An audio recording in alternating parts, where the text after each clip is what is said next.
Okay, geez, after the 8 catastrophe. Thank God. All of his co-workers were gone. What could it mean? Stanley decided to go to the meeting room. Perhaps he had simply missed a memo.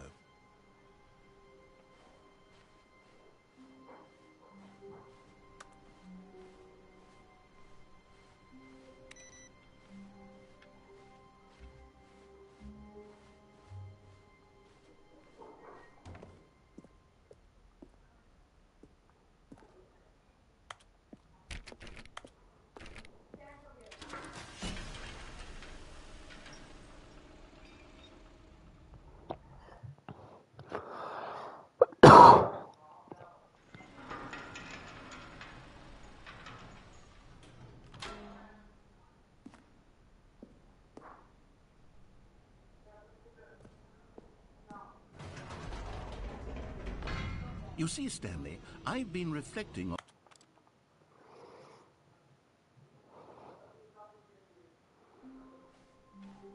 All of his co-workers were gone. What could it mean? Stanley decided to go to the meeting room. Perhaps he had simply missed a memo.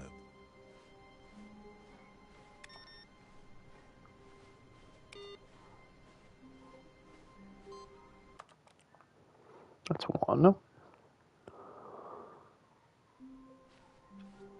All of his co-workers were gone. What could it mean? Stanley decided to go to the meeting room. Perhaps he had simply missed a memo. 2.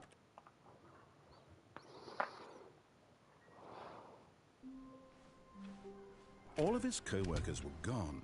What could it mean? Stanley decided to go to the meeting room. Perhaps he had simply missed a memo.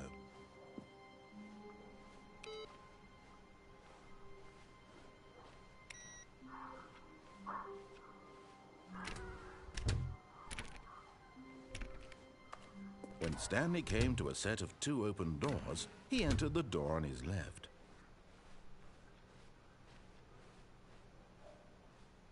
Yet there was not a single person here either. Feeling a wave of disbelief, Stanley decided to go up to his boss's. Coming to a staircase, Stanley walked upstairs to his boss's office.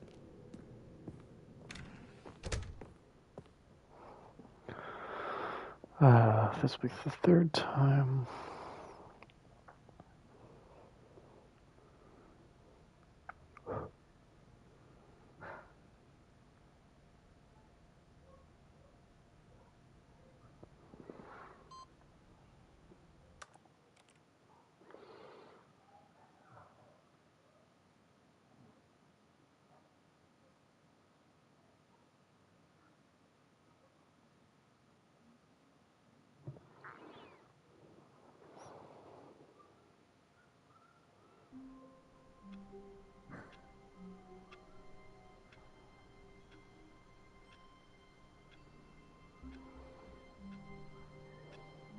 Okay.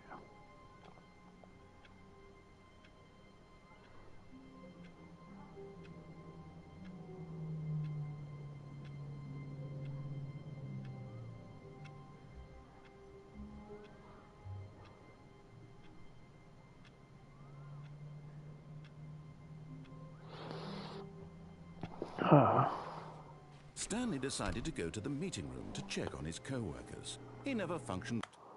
Oh, that's another one.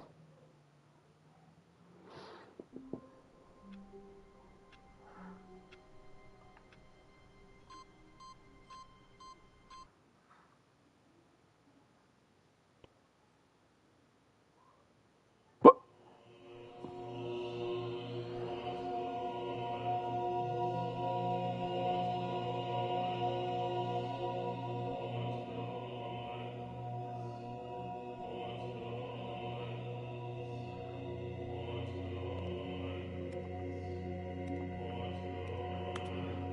God, it's buttons.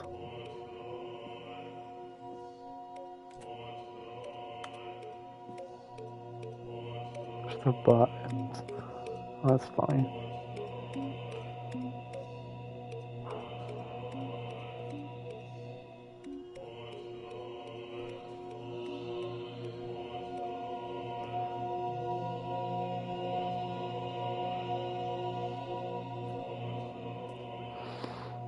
Stop. Like hell.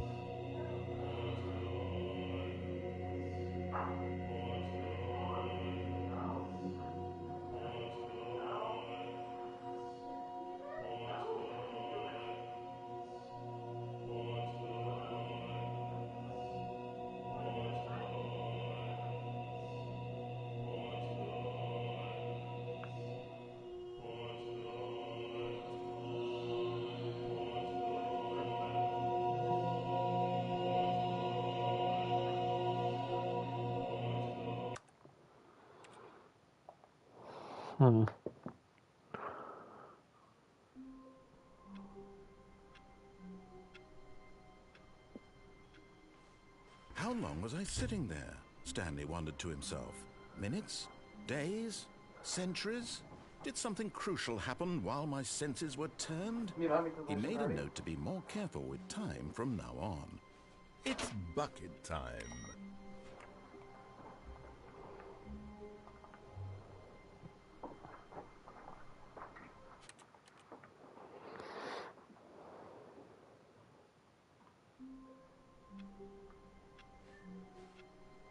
All of his co-workers...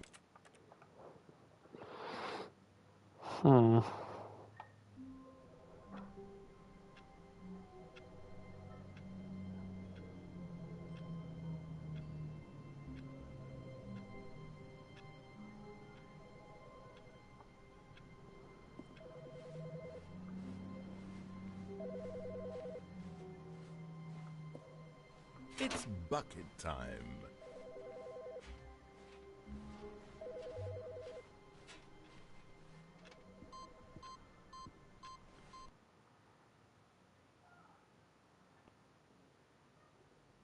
What?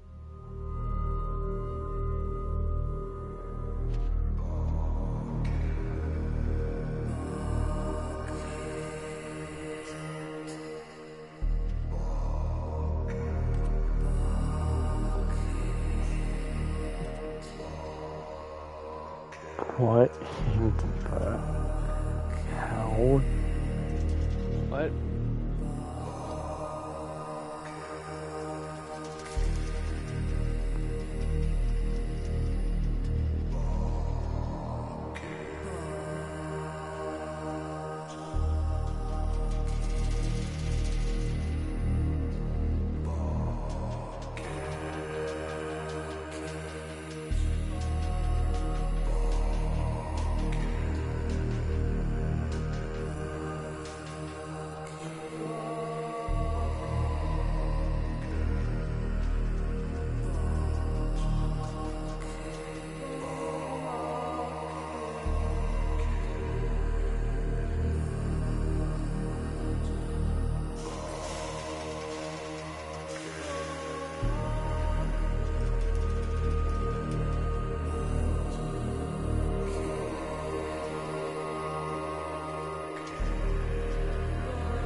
What an odd ending.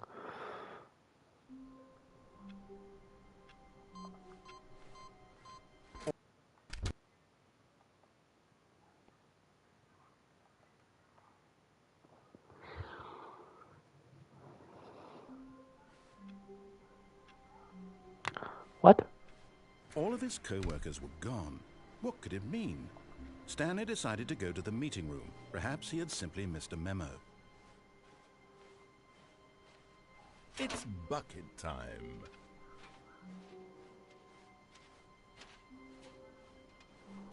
Stanley clutched the bucket tightly to his chest. This was not the correct way to the meeting room, but Stanley had felt the bucket calling to him, telling him that the employee lounge was simply the place to be. And here it was. Had the bucket turned out to be correct? No, never mind. The bucket was wrong. Stanley took the door on his left to go back to the meeting room. No, said the bucket. don't go to the meeting room. Go somewhere else. The cargo lift, yes. Go there. Go to the cargo lift.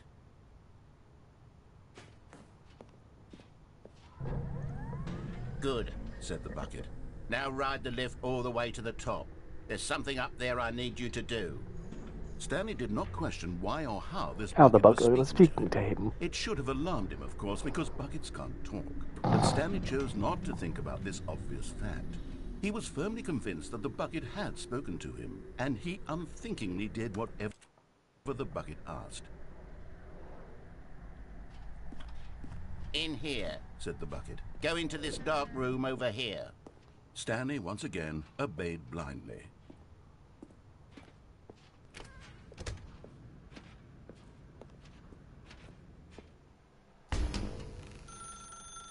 Now pick up the phone, said the bucket. Pick up the phone and it will take us back home. Whoa, hold on. Why did you unplug the phone? Were you trying to resist the bucket's orders, Stanley? I was joking. Obviously, the bucket isn't talking to you and telling you to do things. Buckets can't talk. It was a joke. Don't you get the joke? It's funny, Stanley. A talking bucket. Did you see? Oh, goodness. Oh, I must have really goodness. bungled up the delivery if you actually took me seriously. Where did I mess up the joke? Should I have paused for longer or spoken quicker? Comedic timing is so difficult. I wish I were better at it. But there isn't exactly an instructional video Oh, on God. comedy that one can watch to fully... Oh, wait, yes, there is. It's sitting right here. Let's take a look. What is comedic timing? What is comedic timing? How does it work? How long should it last? How can it be used to effectively silence your political enemies? And more importantly, can it be taught in its entirety within 90 seconds? Thankfully, the answer to all of these questions is yes. Let's dive deeper. If you've ever told a joke or made someone laugh, in all likelihood, you did it while standing 50 to 80 centimeters from them in a room of no more than 76 degrees Fahrenheit, with one of your arms raised straight upward at a 15-degree angle from your body. These are the optimal conditions for good comedic timing. To begin the joke, start by stating and spelling your name. Next, provide a brief synopsis of the joke, including the specific times at which the recipient of the joke will laugh, and then spell out your name a second time. With these steps complete, it's time to begin the humor. Speak the entire joke in no more than 18 seconds and no less than 13 and a half, pausing only for bathroom breaks when necessary. When the joke has concluded, it is customary to inform your listener that the joke is over by declaring in your loudest possible voice, "I'm Dunny with the funny." Let's practice screaming, "I'm Dunny with the funny" now.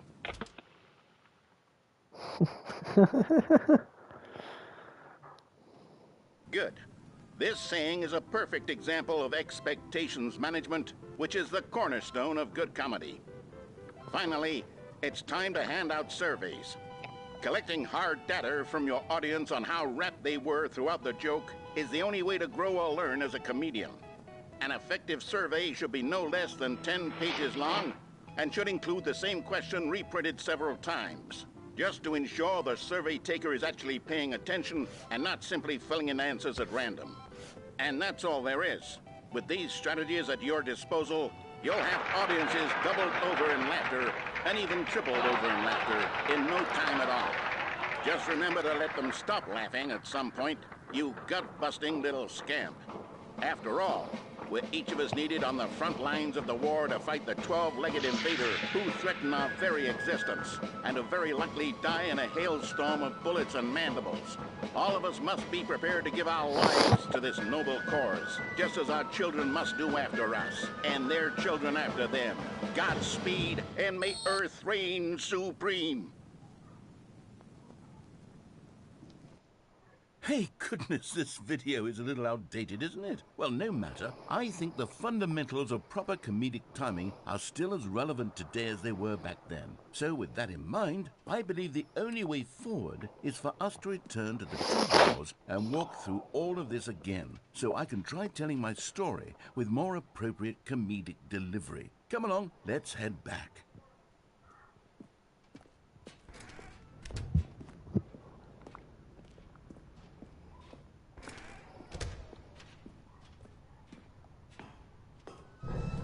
I can feel it. This time, I'm really going to nail the delivery. You'll be in stitches. A talking bucket, you'll say? How ridiculous. How absurd. What a hilarious concept. The king of comedy. That's what you'll call me. Thank goodness we had the instructional video. Otherwise, who knows where we'd be right now. Well, I wouldn't be the king of comedy, that's for sure. The bucket spoke to Stanley. The bucket spoke. The bucket spoke. Oh, I'll figure it out on the fly. No need to overthink things.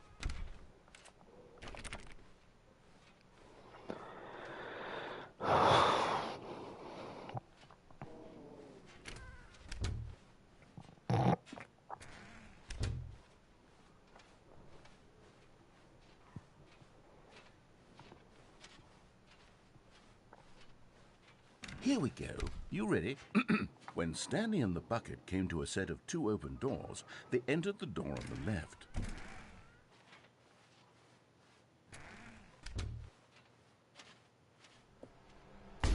What? We're back at the phone already? No, what's going on? There was supposed to be several rooms leading up to this. There was supposed to be a build-up to this point, a dramatic display of remarkable comedic wit which culminates in this scene with the phone. But now the timing's completely off. The joke will never land. Well, not the way it was meant to. And it's all my fault. I must have forgotten that the phone room comes immediately after the two doors room. What an egregious mistake. I've made a fool of myself. I don't deserve the title of King of Comedy. I'm nothing. I'm not even the lowliest joke-telling, well... Poor chimp. I think No, I need please, to go no. back and rewatch that instructional video again. Yes, surely that will help me improve my... Here we go. You ready? When Stanley and the bucket came to a set of two open doors, they entered the door on the left.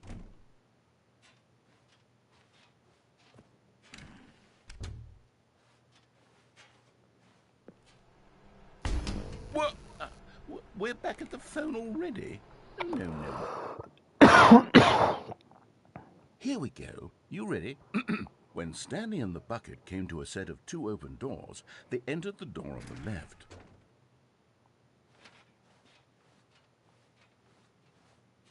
No. You were supposed to go through the door on the right, leading back to the phone. Did you not even look at the instructional video? I think this is all covered very clearly. There's no way I can make the comedic timing work now. It's done. The joke is completely done and over. It's all your fault, Stanley. I'm going to be ridiculed in the community of other joke writers. I'm going to be shamed at every one of our meetings from now on. All because you couldn't watch a simple video and take a hint. Are you proud of yourself for bringing me down, Stanley? Are you proud? Stanley, you love the bucket so much it's like you... it's as though all of your other most prized possessions pale in comparison. Yes. Let me try that again, Stanley. I heard that you are pale with shame over how unabashedly in love with a bucket you are. No? Still not? Is it the delivery? Pale with shame.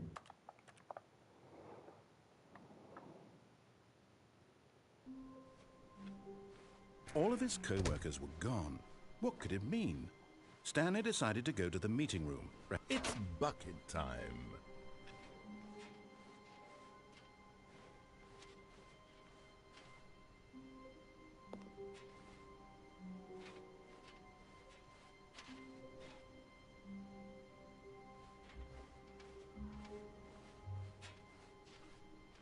Stanley clutched the bucket tightly to his chest and entered the door on his left.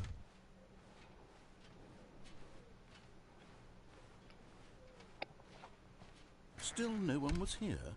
Stanley needed the bucket's warmth and comfort now more than ever. Perhaps his boss's office was where he'd find answers.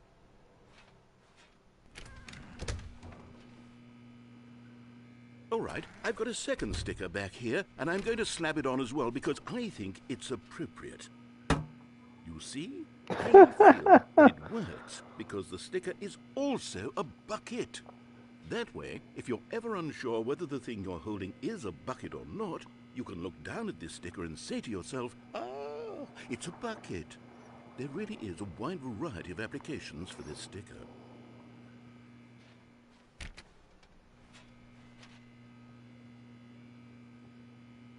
You know what?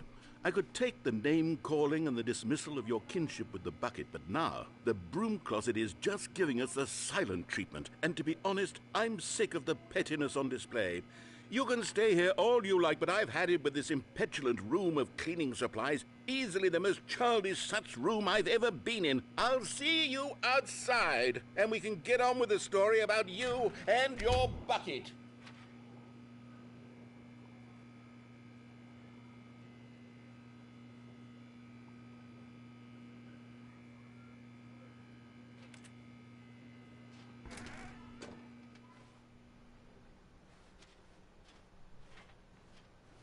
Coming to a staircase, Stanley and the bucket walked upstairs to the boss's office.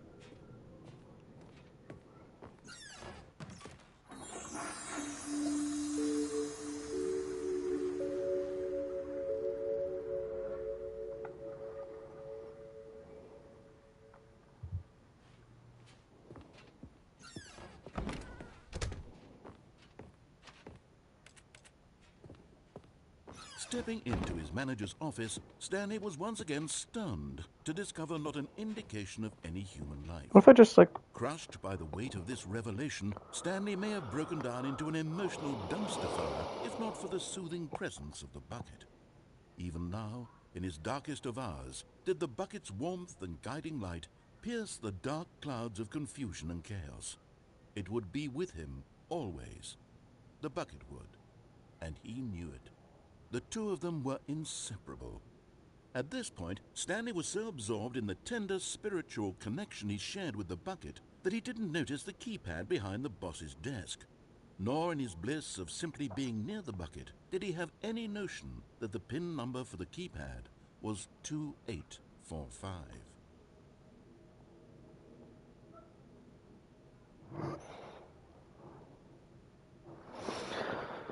Actually, give me a second.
Okay.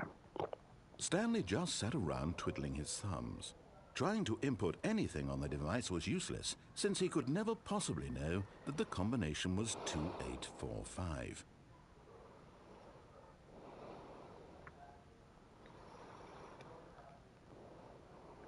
Two, 8, 4, 5.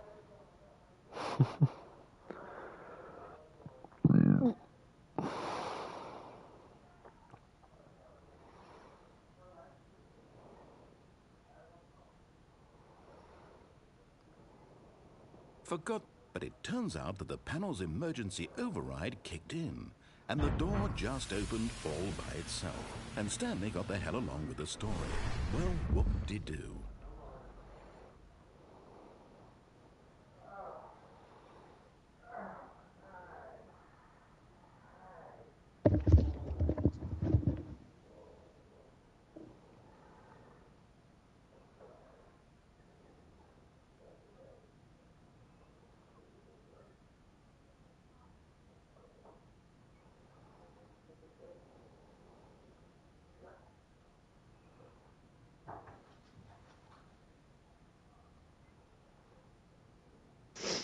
Hey Ben, Yeah.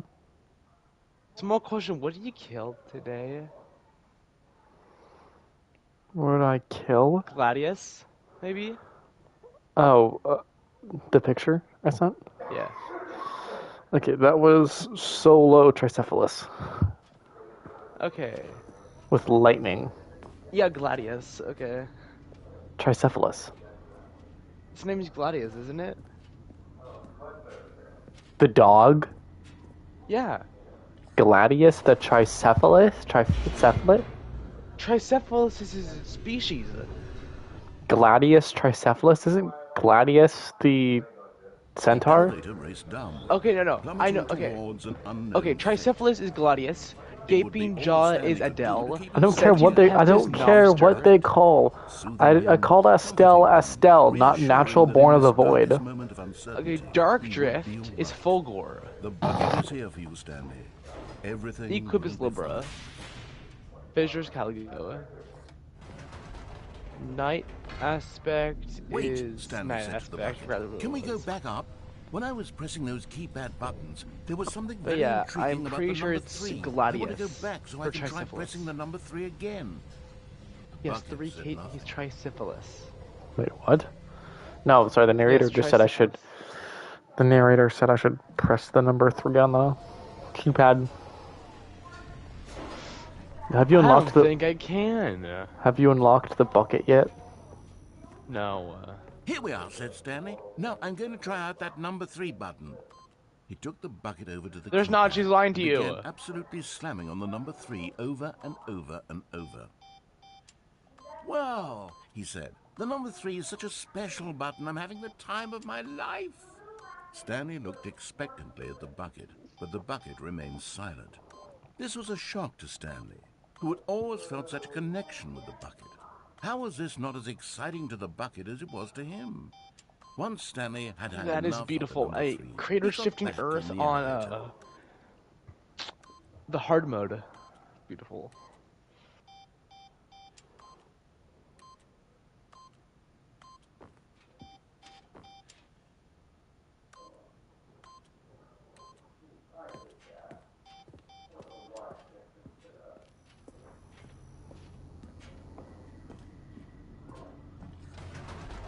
Perhaps the bucket had missed something.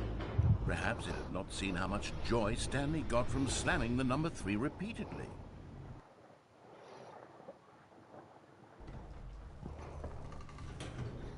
A hint of regret nagged in the back of Stanley's mind. Should he demonstrate the number 3 for the bucket again? No, said Stanley to the bucket. You can't go on yet. Not till you understand how much the number 3 means to me. You and I have been through so much together, and I just want you to see what I see. Feel the happiness I feel. He smiled at the bucket, and the bucket said nothing.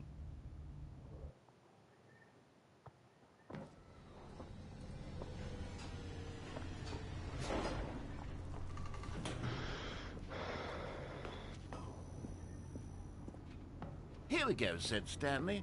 "This time I'll really show you." He ran to the number 3 and began to wail on it like a musician on a beloved instrument, weaving a concerto of truth and passion.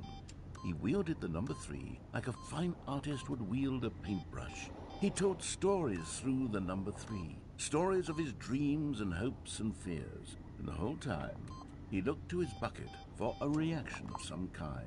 Anything to let him know that the bucket appreciated what he was doing. The bucket conveyed absolutely nothing at all, only silence. Crushed by a wave of dejection, Stanley returned to the elevator.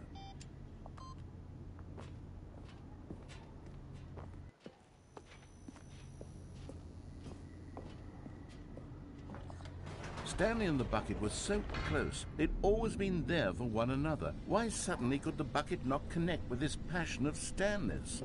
The question caused Stanley to ruminate the whole way down the elevator. He knew that there must be a way to get through to the bucket, to communicate fully with his dear friend. Surely there was a solution, mustn't there be?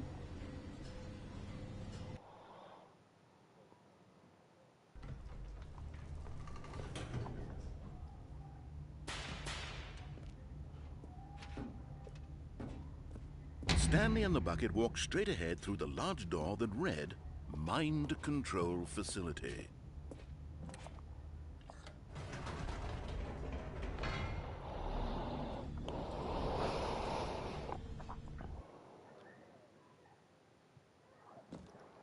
"Ah," said Stanley, "I know what to do. I know how to fully express this feeling in my heart." He decided right then and there that he would hold a press conference where he would speak to the public on all matters relating to pressing the number 3 over and over. He would elaborate fully on what the number 3 meant to him and why he felt so alive when pressing it. Then the bucket would be able to see his joy through the eyes of others. It would get to see the world react to this discovery of Stanley's. And it would be through the public eye that the bucket would finally understand Stanley's work.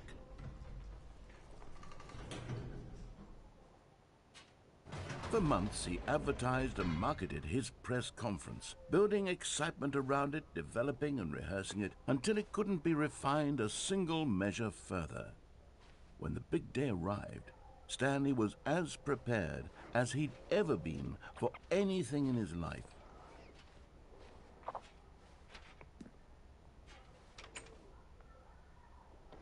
Is that the Minecraft door sound? Probably, who knows?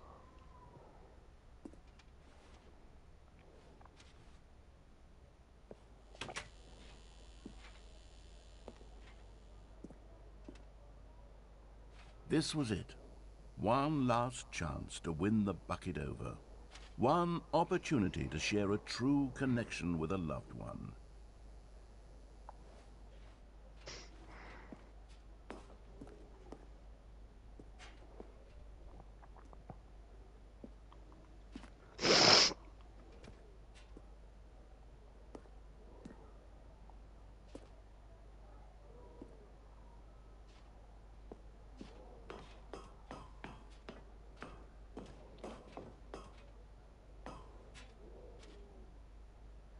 There was no one here.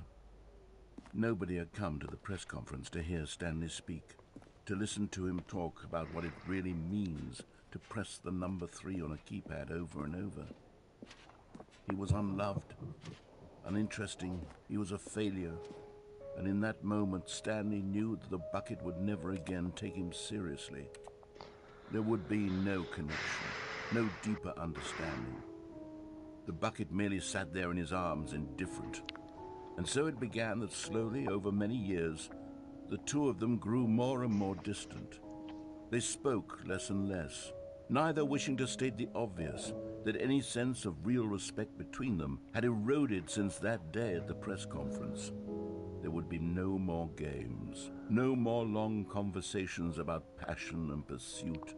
Only a silence that consumed the space between friends. And Stanley, having for once in his life discovered the warmth and comfort of true companionship, was cast back into the unremarkable normalcy of loneliness.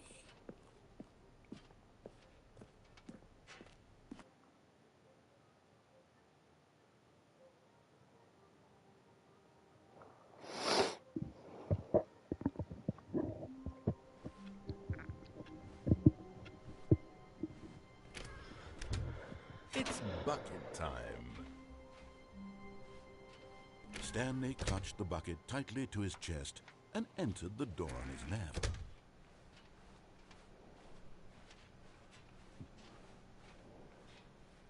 Still no one was here. Stanley needed the bucket's warmth and comfort now more than ever. Perhaps his boss's office was coming to a staircase. Stanley and the bucket walked upstairs to the boss's office.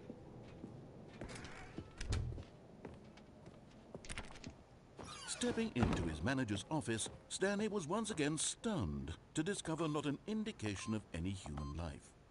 Crushed, but Stanley guessed the correct code by sheer luck. Was it the bucket all along? Was the bucket guiding him? Yes, this is certainly the most logical explanation.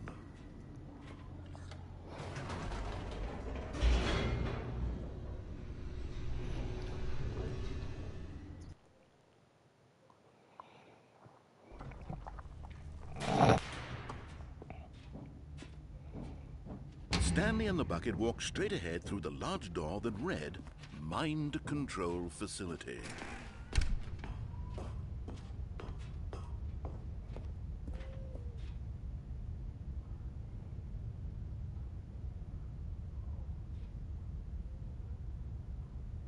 But just as Stanley was about to proceed further into the mind control facility, he tripped and fell over the railing and into the dark void below. Thankfully, he fell directly onto the bucket, which safely cushioned his fall. Now, what to do next, Stanley wondered.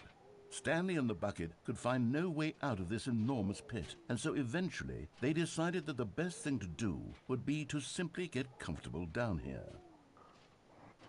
So they set up a little couch and relaxed. It really wasn't so bad down here. Cold, perhaps. After some time had gone by, they installed a few shelves as well, and a sort of kitchenette that was useful for when the bucket was craving paninis. But it wasn't until the rugs and the standing lamps came in that it really started to feel like a home. In fact, after some time, Stanley realized that it had been ages since he had even thought of the mind control facility at all. He'd never gotten to fully explore what was up there, never been able to unearth the many mysteries of the mind control facility. This lack of closure began to eat at him. Soon he was dwelling on his regrets, and the state of their home slowly decayed as Stanley became withdrawn and neglected the cleaning. It unsettled the bucket deeply. Stanley wasn't usually like this. The bucket tried to reach out to him again and again, but to no avail. All Stanley could think about, all he could talk about, was going back, doing it over again, staying on the path. It was a mistake to leave the path. It was a mistake. It was a mistake. I need to do what the narrator says. I need to see the true ending.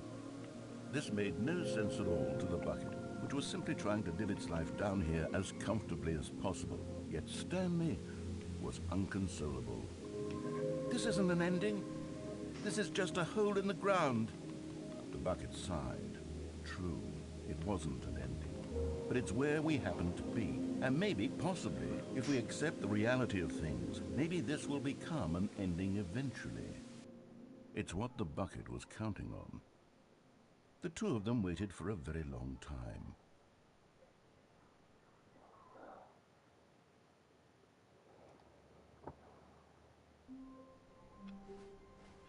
Stanley decided to go to the meeting room to check on his co-workers. He never functioned well by himself and constantly it's bucket time.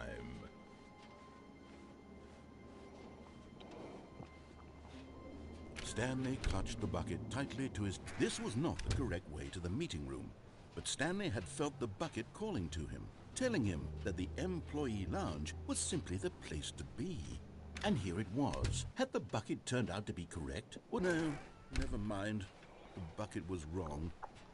Stanley took the door on his left to go back to the meeting room. No. said the bucket. Don't go to the meeting room. Go somewhere else. The cargo lift, yes. Go there. Go to the cargo lift. Good, said the bucket. now ride the lift all the way to the top. There's something up there I need you to do. Stanley did not question why or how this bucket was speaking to him. It should have alarmed him, of course, because buckets can't talk. But Stanley chose not to think about this obvious fact. He was firmly convinced that the bucket had spoken to him, and he unthinkingly did whatever the bucket asked. In here. Said the bucket. Go into this dark room over here. Stanley once again obeyed blindly. Now pick up the phone. Said the bucket. Pick up the phone and it will take us back home, where we can go about life together.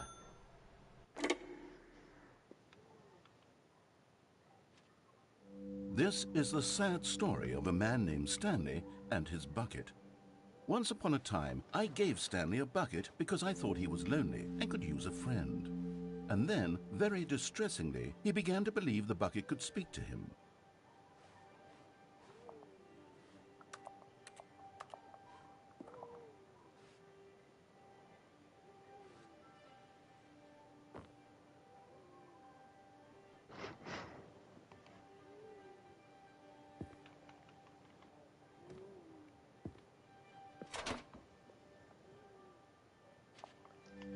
The Stanley Parable Reassurance Bucket was merely meant to provide the comforting glow of companionship. It doesn't literally talk and give you orders. Whatever Stanley is hearing the bucket say to him is just in his head. Lately, I've been concerned about him. Wouldn't you be concerned as well? To see him delusional like this, obsessing over an inanimate metal object? I want to say something to him, but I don't know how I can convince him. I don't know if he'll listen to me. Oh, I'll try anyway. Stanley, can you hear me? Listen to me. It's just a bucket. It can't think, it can't talk. All it will ever truly do for you is effectively transfer a liquid from one location to a different location. That's it. It doesn't do anything else.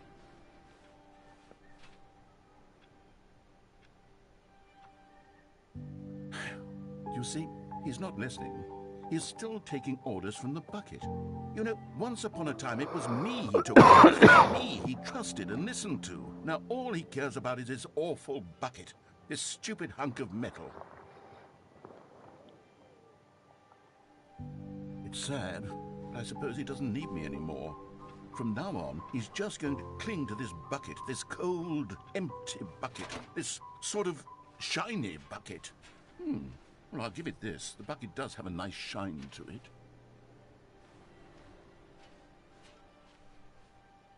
Yes, I suppose on closer inspection that it doesn't quite look like your average hardware store bucket.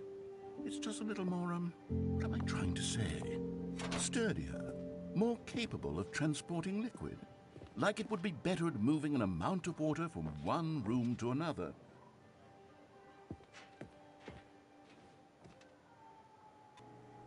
Oh my God, what am I saying? Better at carrying water from room to room. It's a bucket. It's literally just a bucket. Why do I feel some need to point out the ways in which it's so much more than just a regular bucket? Oh no. I'm having feelings for the bucket. No. What's going on? Why do I want to be with the bucket?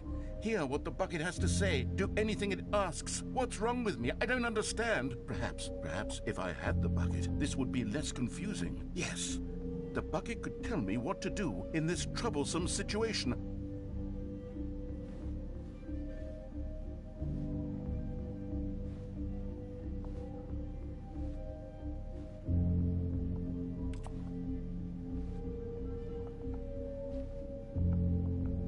Stanley, give me the bucket. Give it to me. Give me the bucket, Stanley. I need it. Give it to me now. Give it, or I'll...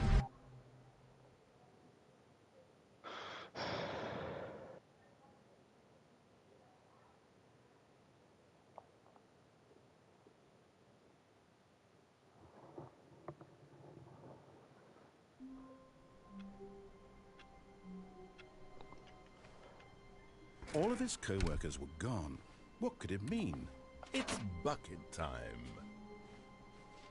Stanley clutched the bucket tightly to his chest. This was not the correct way to the meeting room, but Stanley had felt the bucket calling to him, telling him that the employee lounge was simply the place to be. And here it was. Had the bucket turned out to be correct? No, never mind. The bucket was wrong. Stanley took the door on his left to go back, and so the two of them detoured through the maintenance section and walked straight ahead to the opposite door.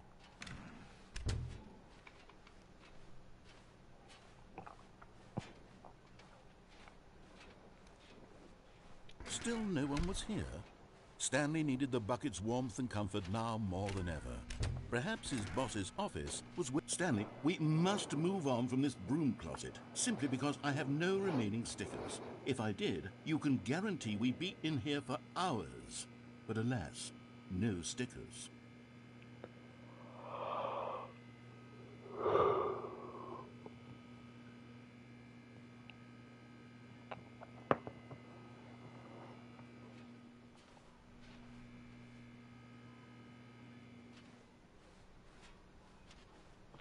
Coming to a staircase, Stanley and the bucket walked upstairs to the boss's office.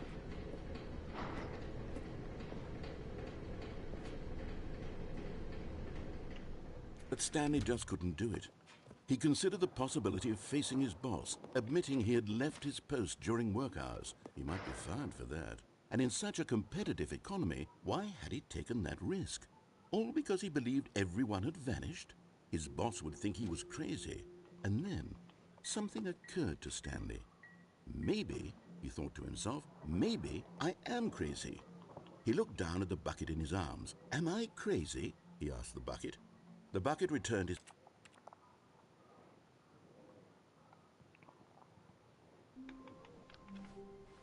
Stanley knew the office layout like the back of his hand. It was only a matter of time before he found the others. It's bucket time.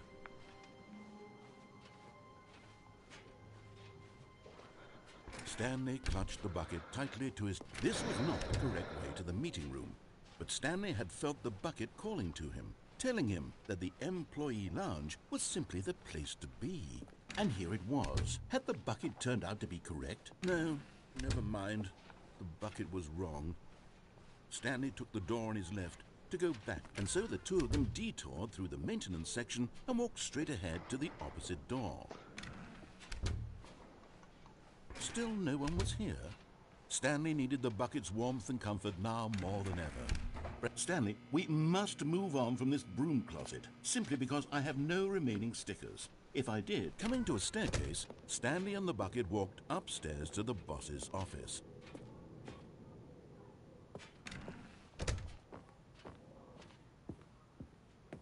Stepping into his manager's office, Stanley was once again stunned to discover not an indication of any human life.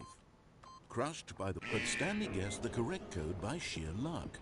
Was it that the bucket knew all along? Was the bucket guiding him? Yes, this is certainly the most logical explanation.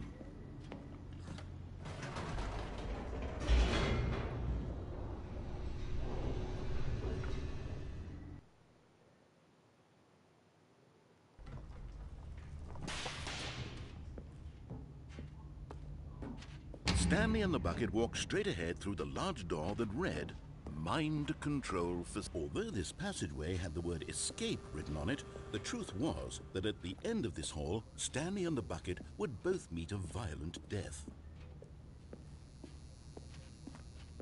The door behind them was not shut.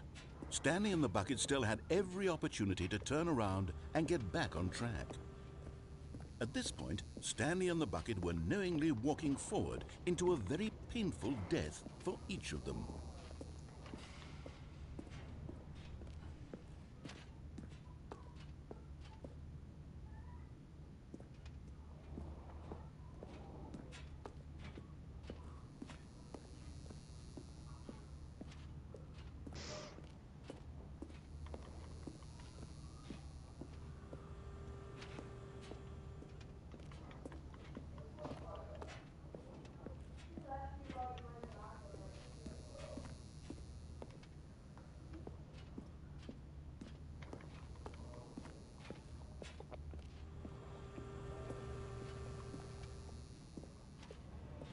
But of course, Stanley and the bucket thought better of it and realized they simply had too much to live for.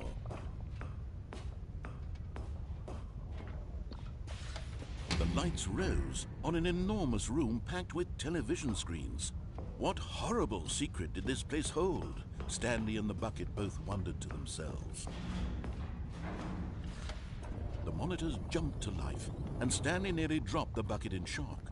Everyone in the office was being videotaped, monitored like guinea pigs.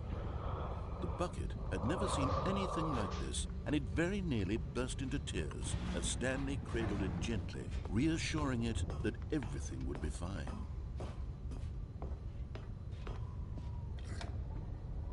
Was the bucket under the mind control facility's influence as well? Had the bucket been told to do things it didn't wish to do? What kinds of things does a bucket want to do or not want to do in the first place? These questions raced furiously in Stanley's feeble mind. No! He screamed into the bucket. He couldn't accept it. His own life in someone else's control, never! He squeezed the bucket tighter. His one friend in the entire world.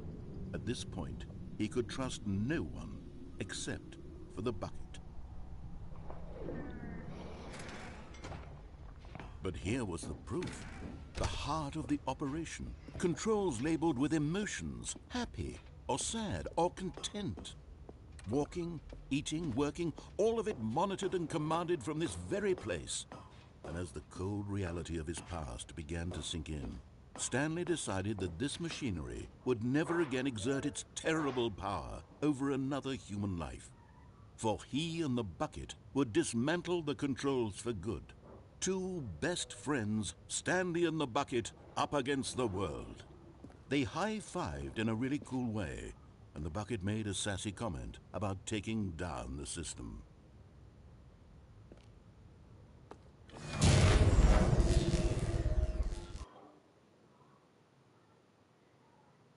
Stanley and the bucket waited in blackness. Was it over? Yes, they had done it. Stanley and the bucket had defeated their greatest and darkest enemy, freed themselves from the tyrannical grip of the evil mind control machine. Freedom was now mere moments away.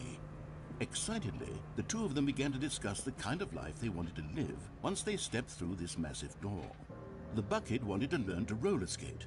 Stanley wanted to sneeze in every country on Earth. Both of them wanted to begin watching a movie, any movie, but then stop it halfway through and begin watching it in reverse from the end. True, it was a simple life they envisioned, but it was one they'd lived together, with one another to lean on, to trust, to support. What? Wait. What was happening? Why had the door stopped?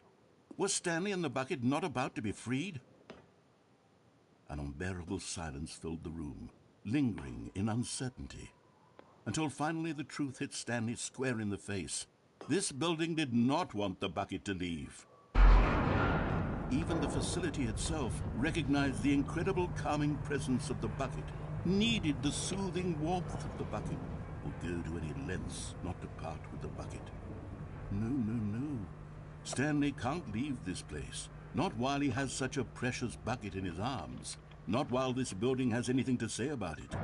Stanley realized he would never again leave this very room. But at least he has the bucket. To be trapped eternally in darkness isn't really so bad, Stanley thought to himself. As long as I have my bucket with me, right? I'll be okay, won't I? Stanley gulped. Very soon now, he was about to find out.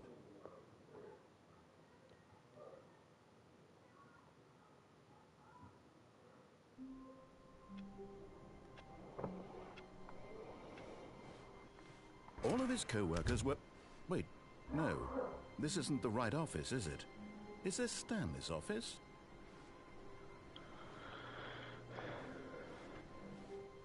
Hey, Ben. Hmm? So I'm playing Night Rain, right? And I'm on basically a harder version of the bouncers that's not the Everdark. And Stanley came to I a just set got of That doesn't make Rosa sense. That doesn't make sense. With- left. What do you mean? A harder version of the balancers that's not an Everdark. Yes. Yet there was not a single I How? am playing here Deep of either. Night. Feeling a Then say wave Deep of Night. disbelief, Stanley Okay. decided to go Yeah, I'm playing up Deep to of his Night. boss's office. It's Coming rank to a 2, staircase, Stanley which walked means upstairs that to the his bouncers boss's would office. have 30% more health and deal 30% more damage. Stepping into his I manager's got, office, like, Stanley was once again beginning of stunned day to 2, discover I not got an Rivers of indication Blood. of any It human life. has Shocked, 20, unraveled, Stanley wondered in 21% disbelief increased who skill attack orchestrated this. power, What dark secret was being held? and Stanley HP was in restoration such a upon rush to get attacks through plus the story aimed. as quickly as possible, he didn't even have a single minute to just Yeah, let the I'm gonna narrator shred them. talk. That kind of anxiety Hopefully isn't I can healthy, get eventual so he greatness relaxed from for a few Libra, moments which, because with I some see him in calming the new age corner. music. So hopefully he can be nice and give that to me. If so, then I'll also have tons of HP, which would be good.